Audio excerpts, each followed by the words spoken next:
Bismillahirrahmanirrahim. Assalamualaikum warahmatullahi wabarakatuh. Alhamdulillahi rabbil alamin. Wassalatu wassalamu ala man la nabiya ba'da wa ala alihi wa sahbihi wa man tabi'ahum bi ihsanin ila yaumil qiyamah. Amma ba'd. Ikhwatal Islam, a'azzakumullah. Pertama-tama kita senantiasa memuji Allah Subhanahu wa taala dan bersyukur kepadanya atas segala limpahan rahmat dan hidayahnya sehingga kita dapat berkumpul di ruang Zoom ini dalam program pengkajian Tazkiyatun Nufus atau penyucian jiwa.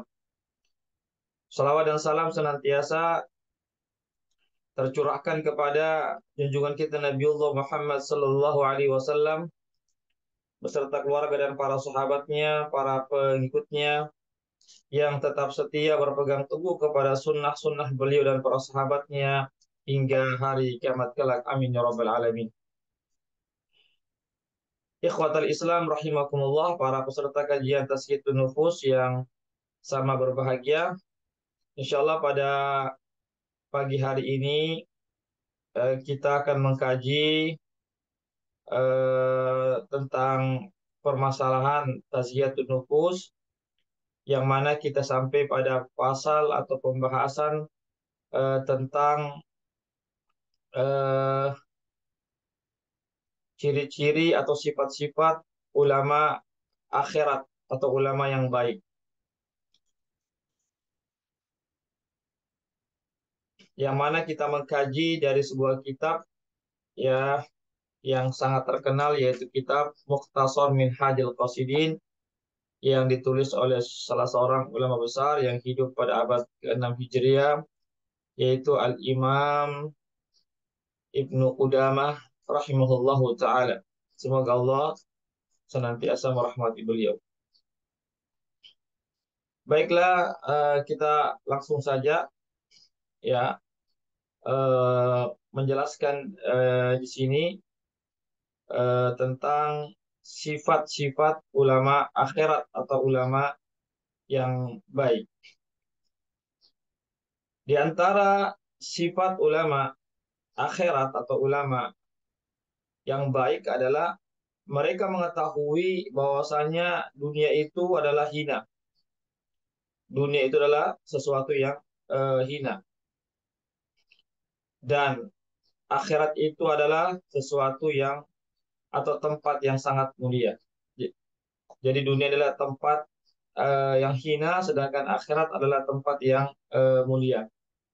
Ya, oleh karena itulah, karena akhirat ini adalah tempat yang tempat kembali yang mulia, ya, yang dimuliakan oleh Allah Subhanahu Wa Taala, maka mereka lebih memilih mendahulukan akhirat daripada dunianya.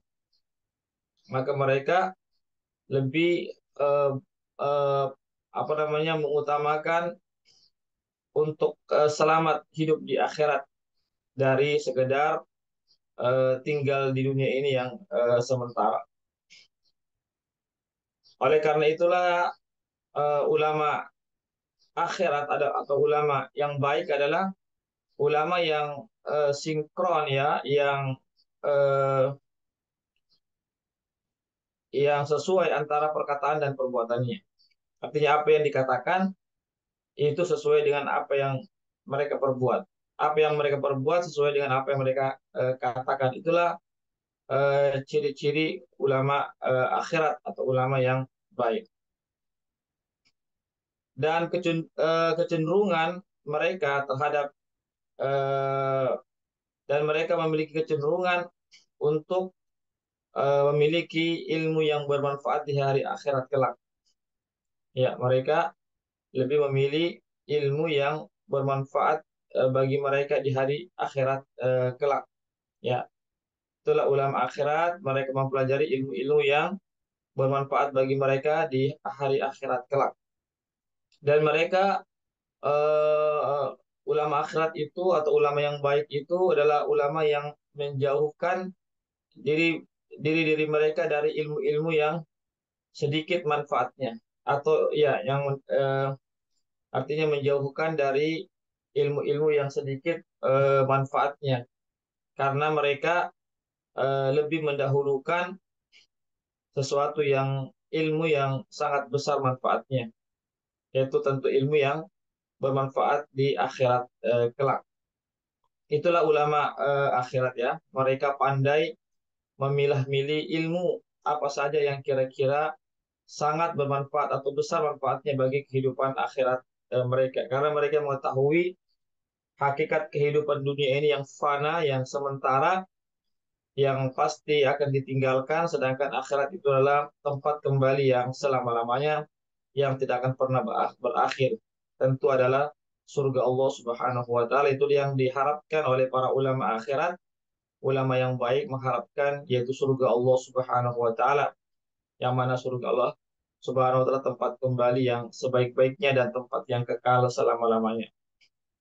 Ya, oleh karena itu para ulama mereka mengetahui hakikat kehidupan ini yang sebenarnya. Ya, oleh karena itulah sehingga mereka betul-betul memilah ilmu, mempelajari ilmu, mengamalkan ilmu yang betul-betul bermanfaat bagi kehidupan mereka, terkhusus kehidupan akhirat yang kekal abadi. Baik, di sini diriwayatkan dari kisah para ulama terdahulu dari Syakik Al-Balkhi, semoga Allah merahmati beliau, bahwasanya Syakik Al-Balkhi ini pernah berkata kepada muridnya itu Hatim. Ya, Syakik Al-Balkhi seorang guru ya, ulama besar yang hidup di zaman dahulu, ya, yaitu ulama salafus soleh, pernah berkata kepada muridnya bernama Hatim. Dia mengatakan, ya Hatim, qad sahabtani muddatan. Famadza ta'allamta wahai Hatim, engkau telah membersamaiku dalam rentan waktu yang cukup lama. Famadza ta'allamta, maka apa yang sudah engkau pelajari dariku? Apa yang sudah engkau dapatkan pelajaran dariku? Maka Hatim sang murid ini yang merupakan salah satu ulama akhirat, ya, ulama yang baik, ulama yang berorientasi kepada kehidupan akhirat yang abadi, ya, maka beliau mengatakan, ya, sama ini masailah, saya telah belajar darimu 8 hal, 8 permasalahan. Ya, coba kita akan dengarkan apa saja 8 permasalahan itu yang sudah dipelajari oleh Hatim dari gurunya yaitu Syakhiq Al-Balkhi, semoga Allah merahmati keduanya. Yang pertama, Hatim mengatakan, apabila saya melihat orang-orang, maka saya mendapati setiap orang itu memiliki sesuatu yang dia cintai. Maka setiap orang itu memiliki sesuatu yang dia sukai atau yang dia cintai.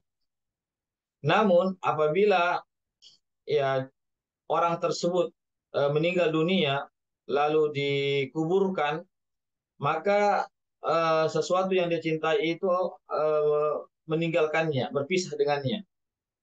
Ya, ya, keluarganya, istri, anaknya, hartanya, pengawal-pengawalnya, pembantu-pembantunya dan seterusnya itu meninggalkan orang tersebut.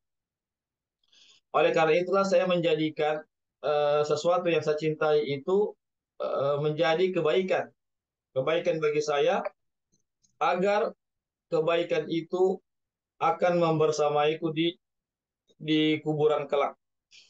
Ya, ini bagaimana lihat kita lihat salah seorang ulama besar, ulama akhirat yang memiliki visi yang jauh, ya, dan mengetahui hakikat kehidupan ini, sehingga dia berupaya segala sesuatu yang dia cintai itu dia upayakan menjadi tabungan investasi bagi dia di hari akhirat kelak, sehingga dia upayakan kebaikan hal-hal yang dicintai itu ya dia jadikan sebagai sarana kebaikan, agar dia kebaikan itu akan membersamainya di dalam kubur. Jadi kita perlu ketahui bersama bahwasanya ketika manusia itu meninggal dunia, maka yang ikut itu hanya amal saja, amal perbuatan seseorang itu yang akan membersamanya di alam kubur. Ya, apakah dia amal soleh ataupun amal yang tidak baik. Ya, adapun harta benda, keluarga, istri, anak yang dicintai, kolega-kolega, ya pembantu-pembantu, pengawal-pengawal, ya kendaraan-kendaraan dan seterusnya itu akan meninggalkan kita. Mereka akan kembali ke rumah masing-masing. Ya, sedangkan sedangkan apa namanya? Sedangkan amal itulah yang akan membersamai seseorang masuk ke dalam kuburnya. Oleh karena itulah Hatim, eh, salah seorang ulama akhirat itu berupaya sedapat mungkin segala sesuatu yang dia cintai itu baik berupa baik itu manusia ataupun bukan manusia berupa harta misalnya, maka dia berupaya menjadikan itu semua sebagai amal-amal kebaikannya yang akan menyertainya di dalam kubur. Ya, tentu ketika amal kebaikan itu yang menyertai dalam kubur, maka amal kebaikan itu menjadi sebagai pembela seseorang di alam kubur. Jadi sekali lagi perlu kita ketahui bersama ada namanya alam kubur ya. Alam kubur itu juga sebuah alam kehidupan. Di situ juga mayit itu hidup kembali ya eh, di alam kubur itu dan kita tidak mengetahui bagaimana kehidupannya yang sesungguhnya. Yang penting dia adalah kehidupan ya bukan kematian tapi kehidupan di alam kubur sebagaimana manusia ada namanya kehidupan di alam dunia. Ikhwatal Islam azakumullah. Bahkan disebutkan alam kubur itu adalah merupakan awal mula kehidupan akhirat.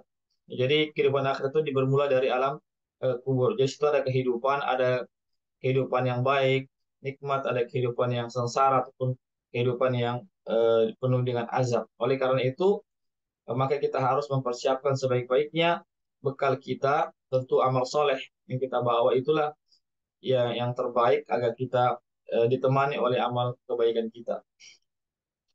Ikhwatal Islam azakumullah. Kemudian yang kedua, ya pelajaran yang kedua yang beliau dapatkan dari gurunya adalah apabila sungguh saya melihat, ya saya membaca firman Allah Subhanahu wa taala, wa nahan nafsa 'anil hawa dalam surah An-Nazi'at disebutkan ayat 40 dan dia mencegah dirinya daripada memperturutkan hawa nafsunya. Ya, maka saya pun berupaya sedapat mungkin untuk menekan atau untuk bisa mengontrol hawa nafsu saya ya atau mengarahkan hawa nafsu saya agar eh, hawa nafsu saya itu betul-betul berada di atas ketaatan kepada Allah Subhanahu wa taala. Jadi nafsu ini harus kita arahkan, harus kita kuasai. Jangan nafsu ini menguasai kita. Kalau nafsu nafsu menguasai kita, maka dia akan mengarahkan kita kepada perbuatan dosa dan kemungkaran. Tetapi kalau kita yang bisa menguasai nafsu, maka kita bisa tundukkan dia sehingga nafsu itu betul-betul terus-menerus berada di atas ketaatan kepada Allah Subhanahu wa taala. Ya, oleh karena itu ikhwat Islam azakumullah, ya tatkala Allah Subhanahu wa taala eh, artinya memberikan nafsu kepada kita dan ada namanya nafsu ammarah. Nafsu ammarah ini adalah nafsu yang menyuruh berbuat keburukan. Ya, oleh karena itu bagaimana kita upayakan nafsu ini kita kalahkan nafsu amarah ini ya sehingga menjadi nafsu mutmainnah yaitu nafsu yang tenang yang terus menerus melakukan amal-amal kebaikan ketaatan kepada Allah Subhanahu wa taala. Jadi orang yang beruntung, orang yang bahagia ya adalah orang yang bisa mengontrol hawa nafsunya.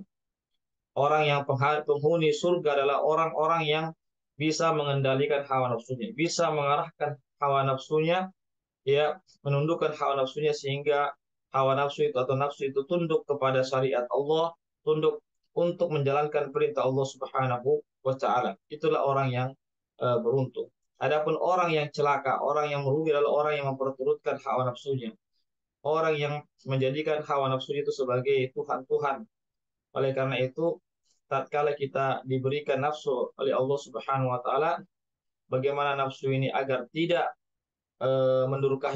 mendurhakai Allah, maka kita harus tekan dia, kita arahkan dia agar menjadi nafsu yang mutmainnah, yaitu yang menyuruh kepada kebaikan dan ketaatan kepada Allah Subhanahu wa taala. Kemudian yang ketiga yang dipelajari oleh Hatim dari sang guru, yaitu beliau mengatakan, saya telah melihat ya semua orang itu memiliki sesuatu yang berharga.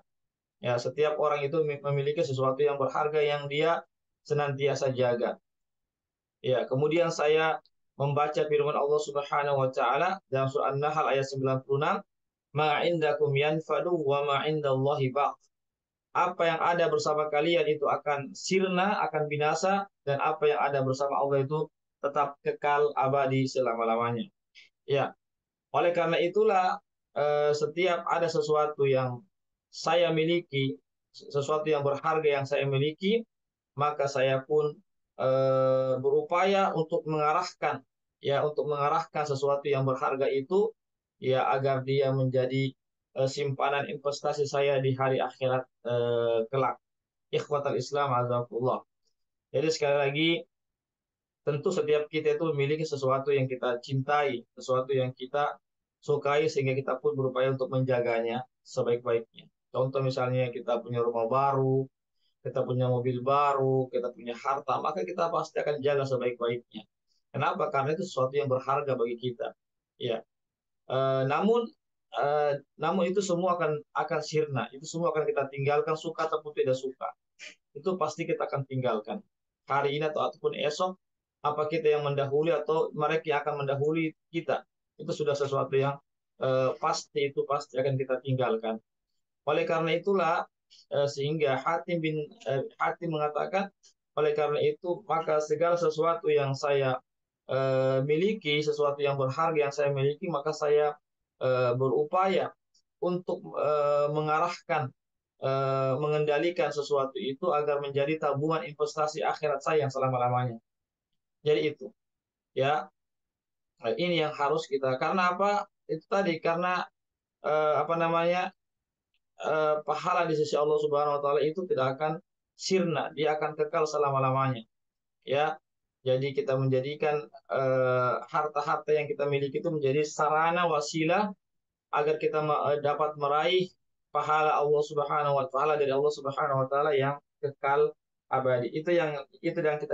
Yang kita harapkan, ya, yang kita harapkan. Jadi apa segala sesuatu yang kita cintai, ya, maka kita bagaimana semuanya itu menjadi ladang pahala kita yang kekal abadi di hari akhirat kelak. Adapun di dunia ini berupa harta-harta yang kita simpan, yang kita jaga, tatkala kita tidak arahkan kepada kebaikan, tidak kita gunakan di jalan Allah, maka itu akan sirna lambat laun. Kemudian yang keempat, Hatim mengatakan, saya melihat orang-orang itu, ya, artinya berbangga dengan hartanya, ya, berbangga dengan keturunannya, dengan kedudukannya, ya, padahal itu tidak ada apa-apanya, ya, padahal itu tidak ada apa-apanya. Dan maka saya pun membaca firman Allah Subhanahu wa taala, "Inna akramakum 'indallahi atqakum." Dalam surah Al-Hujurat ayat 13. Sesungguhnya orang yang paling mulia di sisi Allah adalah orang yang paling bertakwa, kata Allah Subhanahu wa taala. Orang yang paling mulia di antara kalian di sisi Allah adalah orang yang paling bertakwa. Maka saya pun berupaya untuk mengerjakan amal-amal ketakwaan agar saya menjadi mulia di sisi Allah Subhanahu wa taala. Artinya kemuliaan seseorang itu bukan dilihat daripada hartanya, pangkatnya, kedudukannya, keturunannya, jabatannya. Tapi kemuliaan seorang itu terletak sejauh mana mereka bertakwa dan beramal soleh kepada Allah Subhanahu wa taala. Kalau seorang itu bertakwa, dia beramal soleh dengan penuh keikhlasan, dengan penuh keistiqomahan sampai akhir hayatnya, maka dia adalah orang yang mulia di dunia ini, lebih-lebih di hari akhirat dia akan menjadi mulia di sisi Allah Subhanahu wa taala. Inilah yang kita upayakan agar kita dipandang oleh Allah sebagai orang yang mulia. Ya meskipun barangkali dari segi dunia kita tidak memiliki apa-apa seandainya, tapi kalau kita menjadi orang yang bertakwa maka kita adalah orang yang bernilai, orang yang mulia, yang paling mulia di sisi Allah Subhanahu wa taala. Kemudian yang kelima, hati mengatakan, ya, saya melihat orang-orang itu saling hasad dengki di antara mereka. Lalu saya membaca firman Allah Subhanahu wa taala dalam surah Az-Zukhruf ayat 32, "Nahnu qasamna bainahum ma'isyatahum." Ya, kami telah membagi di antara mereka rezeki-rezeki mereka. Maka saya pun meninggalkan sifat hasad ataupun iri dengki. Ya, jadi itulah yang terjadi, fenomena yang terjadi di tengah-tengah masyarakat itu. Ya, ada saja manusia itu yang saling hasad di antara mereka. Si fulan hasad dengan si fulan tidak suka dengan si fulan, kelompok ini tidak suka dengan kelompok ini, dan seterusnya. Itulah fenomena yang terjadi. Ya, itu tadi mereka hasad itu karena mereka tidak memiliki landasan sebagai pijakan. Ya, seandainya mereka memiliki pijakan, maka tidak akan saling hasad di antara mereka. Karena apa? Karena berdasarkan ayat ini, tatkala Hatim membaca ayat ini, maka beliau pun meninggalkan hasad. Artinya tidak ada pentingnya hasad, iri dengki, iri sesama manusia. Iya, karena apa? Karena rezeki itu sudah Allah atur. Ya, itu rezeki itu sudah merupakan pengaturan dari Allah Subhanahu, ketentuan dari Allah Subhanahu wa taala. Ada seseorang itu yang kaya, ada yang miskin, ada yang memiliki ini, ada yang tidak memiliki ini. Itu yang harus kita yakini. Ya, namanya takdir Allah Subhanahu wa taala. Jadi selama kita sudah bekerja dan berusaha dan berdoa dan kita bekerja sesuai dengan syariat Islam, tidak berbenturan dengan agama, maka kita serahkan hasilnya kepada Allah Subhanahu wa taala. Oleh karena itu tidak ada lagi sifat iri dengki terhadap kelebihan atau kenikmatan yang Allah berikan kepada orang lain. Kenapa? Karena rezeki itu sudah diatur oleh Allah Subhanahu wa taala. Kemudian yang keenam, hati mengatakan, saya melihat orang-orang itu saling bermusuhan di antara mereka. Lalu saya membaca firman Allah Subhanahu wa taala dalam surah Fatir ayat 6, "Inna syaitana lakum aduwwun mubin aduwwun fattakhiduhu aduwa." Sesungguhnya syaitan itu bagi kalian adalah musuh, maka jadikanlah syaitan itu sebagai musuh. Maka berdasarkan ayat ini saya pun meninggalkan namanya permusuhan dan saya menjadikan syaitan satu-satunya sebagai musuh saya. Ya, luar biasa ya perkataan beliau ini yang betul-betul memahami isi Al-Quran, yang memahami kandungan Al-Quran, sehingga mengetahui tentang fenomena manusia, ya yang mana manusia itu saling bermusuhan di antara mereka, tentu karena syaitan yang menggoda mereka untuk saling bermusuhan. Oleh karena itu, Hatim mengatakan saya pun tidak mau mengambil permusuhan, tidak mau menjadikan permusuhan di antara saya dengan orang lain, karena itu adalah perbuatan setan yang setan berupaya untuk membuat kaum muslimin itu saling bermusuhan di antara mereka. Ini yang kita harus pahami bersama, bahwasanya innamal mu'minuna ikhwah, sesungguhnya orang beriman itu bersaudara, maka janganlah kita saling bermusuhan. Dan tatkala kita ada kesalahan-kesalahan, maka saling memaafkan di antara kita. Karena jangan sampai syaitan masuk lagi memperkeruh permasalahan, sehingga kita pun saling membelakangi, saling bermusuhan. Ya, padahal itu adalah ulah daripada syaitan yang tidak menginginkan persatuan, kekompakan, kerjasama di antara kaum muslimin. Kemudian yang ketujuh, ya, hati mengatakan, saya melihat orang-orang itu mengerahkan segala potensinya dalam mencari rezeki, ya, mengerahkan apa namanya, memeras keringatnya, waktunya, tenaganya untuk mendapatkan rezeki dari Allah Subhanahu wa taala. Namun saya membaca firman Allah Subhanahu wa taala dalam surah Hud ayat 6, "Fama min dabbatin fil ardi illa 'ala Allahi rizquha." Dan tidak ada binatang yang melata di muka bumi ini melainkan rezekinya hanya ada pada Allah Subhanahu wa taala.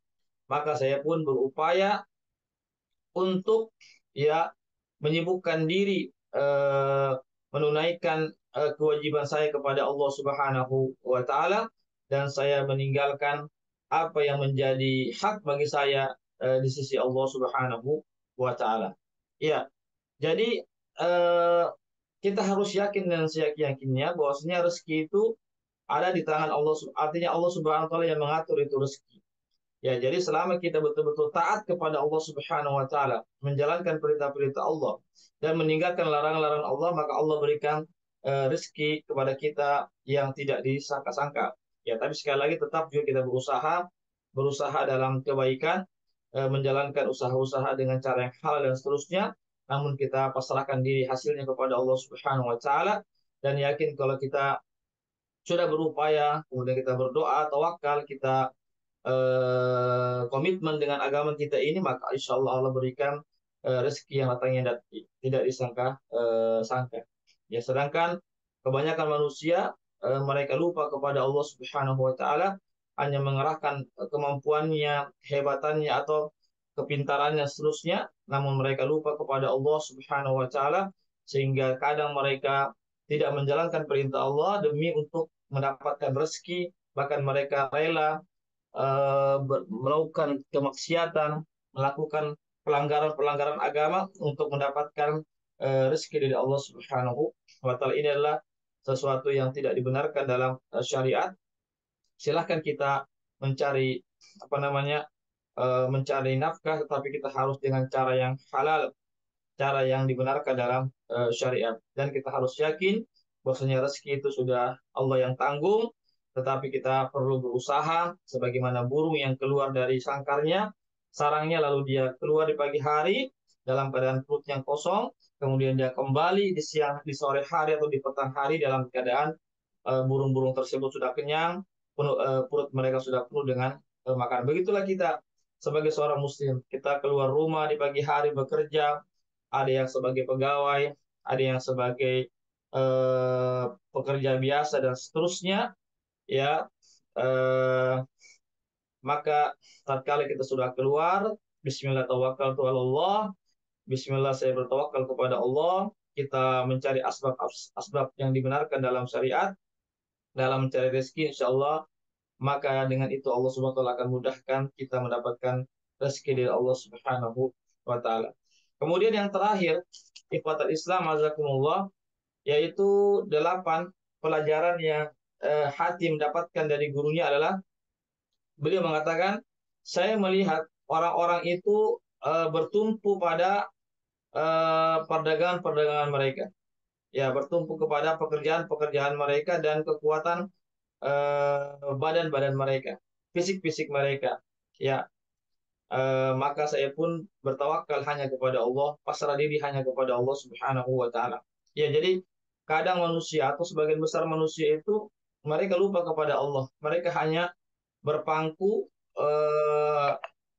ya kepada pekerjaan-pekerjaan mereka, dagang-dagangan mereka, ya kesehatan-kesehatan fisik-fisik mereka, kekuatan-kekuatan badan mereka.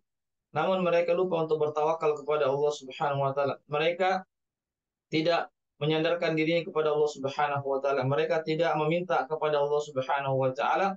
Mereka tidak sujud kepada Allah Subhanahu wa taala. Jadi mereka menyangka bahwasanya apa yang dia miliki itu dapat menolong mereka, dapat memberikan kesuksesan kepada mereka. Padahal sebenarnya yang memberikan kesuksesan itu hanyalah Allah Subhanahu wa taala. Adapun harta benda, pekerjaan dan seterusnya, itu kekuatan fisik, badan dan seterusnya itu hanyalah wasilah sarana, tetapi jangan sampai kita menjadikan wasilah itu sebagai tujuan, sedangkan kita lupa tujuan kita kepada Allah, yaitu menjalankan syariat Allah Subhanahu wa taala. Oleh karena itu, ya kita bertawakal sekali lagi bukan pasrah begitu saja tanpa adanya usaha. Tawakal tidak menafikan atau tidak meniadakan namanya usaha.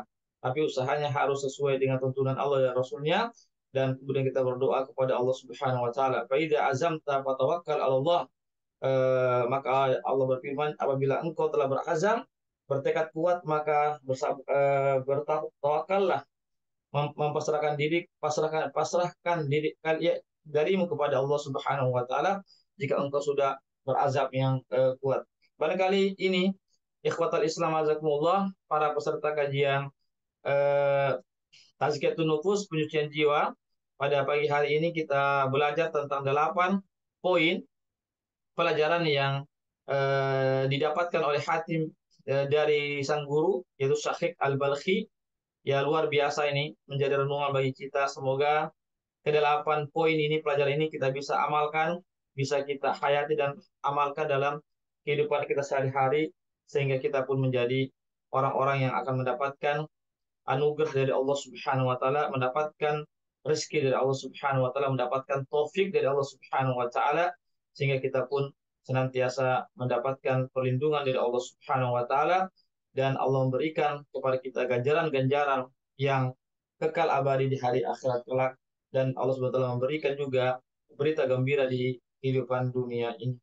Demikianlah terkait tentang di antara sifat-sifat ulama akhirat, yaitu mereka mengetahui hakikat kehidupan dunia sementara ini, dan mereka mengetahui bahwasanya ada kehidupan yang kekal abadi, yaitu hari akhirat, yaitu berupaya agar mereka mendapatkan yaitu surga Allah Subhanahu wa taala yang kekal abadi. Ya, barangkali ini yang bisa kami sampaikan. Silakan para peserta kajian, ya,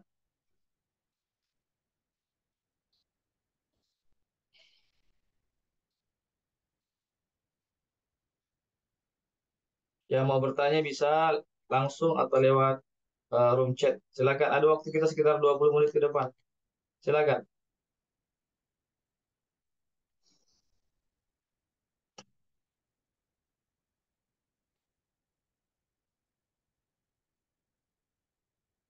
Silakan kalau ada yang bertanya.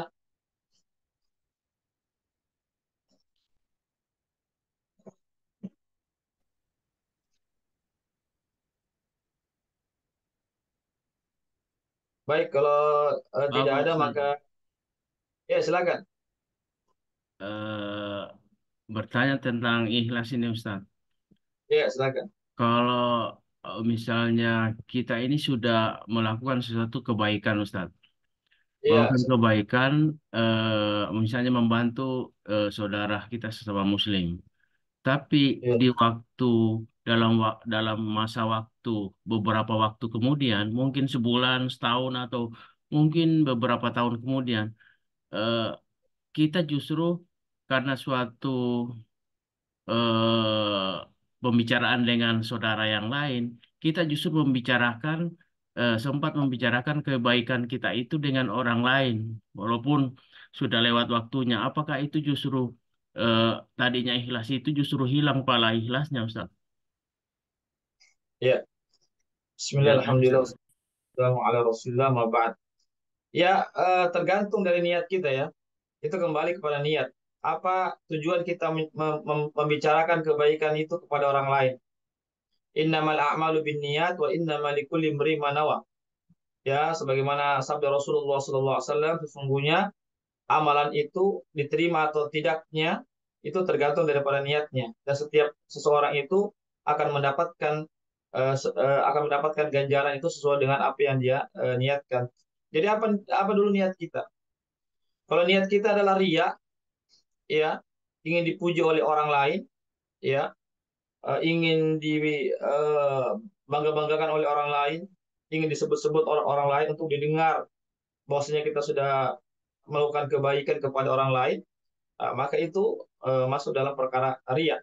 Ya, tentu kalau ria ya adalah perbuatan dosa, dan pahala kita akan dihapuskan oleh Allah Subhanahu wa taala apa yang sudah kita kerjakan. Tapi kalau kita menyampaikan itu bukan karena ria, ya, bukan karena ria, cuma sekedar memberikan motivasi saja kepada orang lain, informasi kepada orang lain, ya, maka itu tidak mengapa.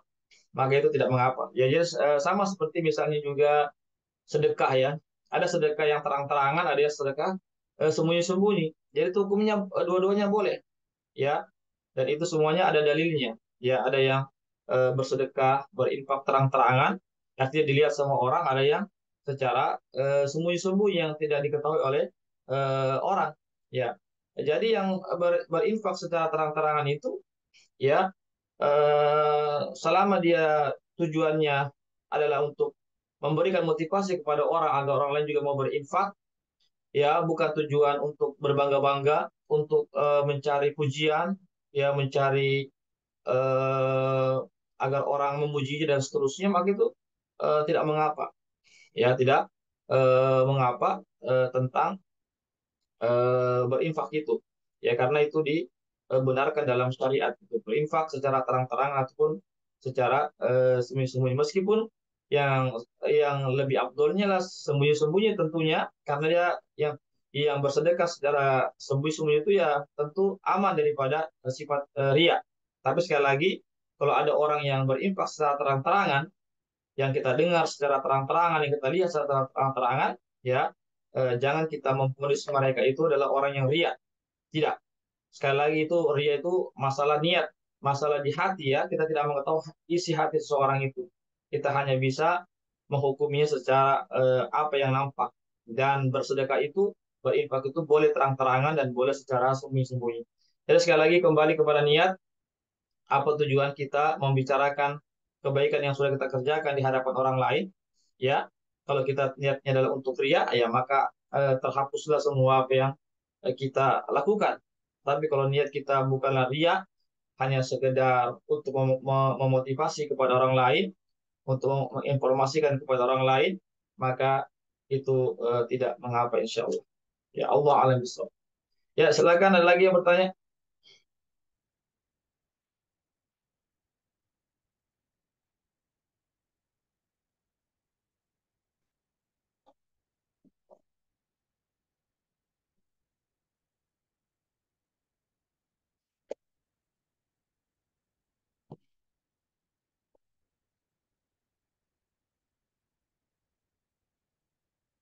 Ya silakan kalau bertanya.